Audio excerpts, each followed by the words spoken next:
Ahora, veremos dos ejemplos más de restar fracciones de signos. Nuestro primer ejemplo es negativo 5, 7 menos negativo 1, 5.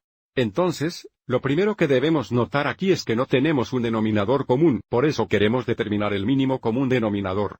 Si tenemos un denominador de 7 y 5 y cuando ambos denominadores son números primos, como tenemos aquí, el producto de estos dos será nuestro mínimo común denominador, y dado que 7 por 5 es igual a 35, 35 será nuestro mínimo común denominador.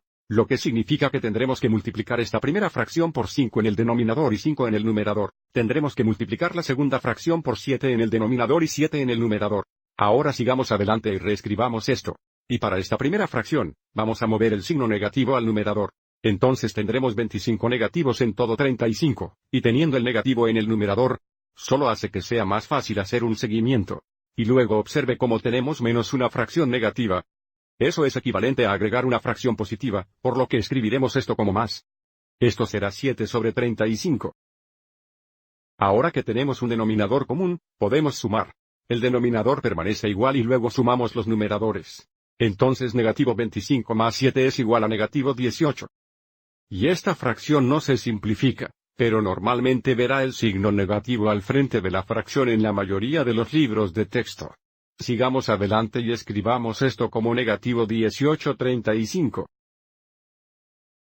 Ahora veamos un segundo ejemplo. Nuevamente, observe que no tenemos un denominador común, y este será un poco más desafiante. Necesitamos determinar el mínimo común múltiplo de 18 y 12.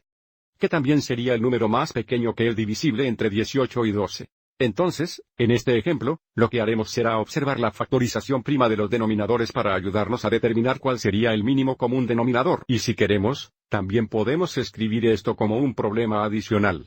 Restar 5/12 es lo mismo que sumar 5/12 negativo, pero eso sería un paso opcional. Y eso sería un paso opcional, pero voy a seguir adelante y hacer eso.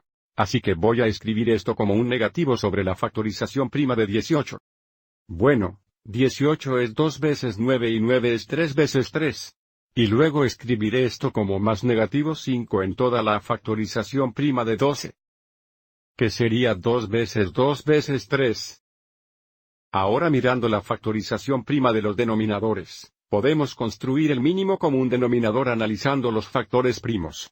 Necesitamos asegurarnos de que los denominadores contengan exactamente los mismos factores primos y observe cómo este denominador tiene dos factores de 2 y este solo tiene uno. Entonces este denominador necesita otro factor de 2. Y podemos multiplicar por 2, siempre que hagamos lo mismo en el numerador. Y luego, mirando el segundo denominador, observe que solo contiene un factor de 3 pero que contiene dos factores de 3. Entonces la segunda fracción necesita otro factor de 3 en el denominador y en el numerador.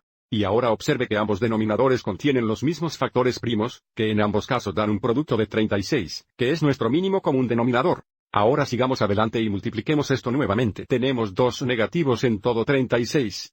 Además, aquí tenemos 15 negativos en todo 36. Así que ahora podemos sumar.